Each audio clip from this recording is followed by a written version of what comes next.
Cyfaddawdi. Heddiw, ni'n mynd I sôn am sut gallwch chi fynd ati I ddewis eich prifysgol. Yn bersonol, y ffactor pwysicaf I fi oedd lleoliad. Mae Aberystwyth yn lle pawb am y pawb, cymuned rili braf yma. Yn bersonol, o'n I ddim yn personad moyn mynd I ddinas enfawr, felly oedd dim llawer o llefydd yn Cymru oedd yn palioto fi, a achos ni moyn neud cwrs yn Cymraeg, oedd Aberystwyth yn just denu fi yn naturiol. Lleoliad yw'r ffactor pwysicaf oherwydd dyma ble byddech chi'n byw am y 3 mlynedd nesaf.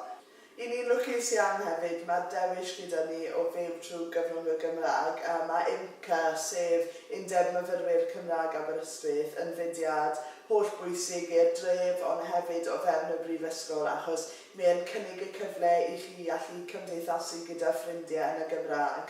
Mae fel aelwyd Pantycelyn os chi moyn diwylliant cerddorol, neu mae'r Geltaidd os chi moyn wneud unrhyw beth llwyddiant fel netball, rugby, pêl-droed, hoci.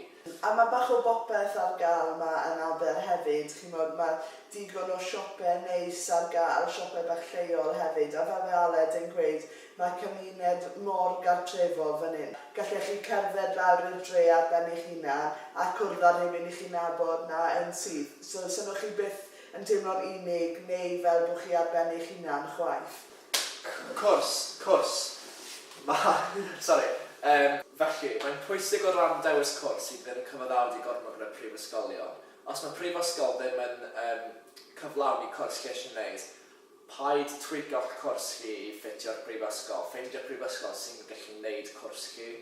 Felly, diolch yn fawr iawn I chi am wylio a chofiwch, mae yna ddigon o fideos eraill ar gael ar ein sianel YouTube. Diolch. Pob Boel, gobeithio byddai gweld chi yn Aberystwyth yn y dyfodol cyfagos. Hwyl nawr. Done? Done. Lovely. Right, good.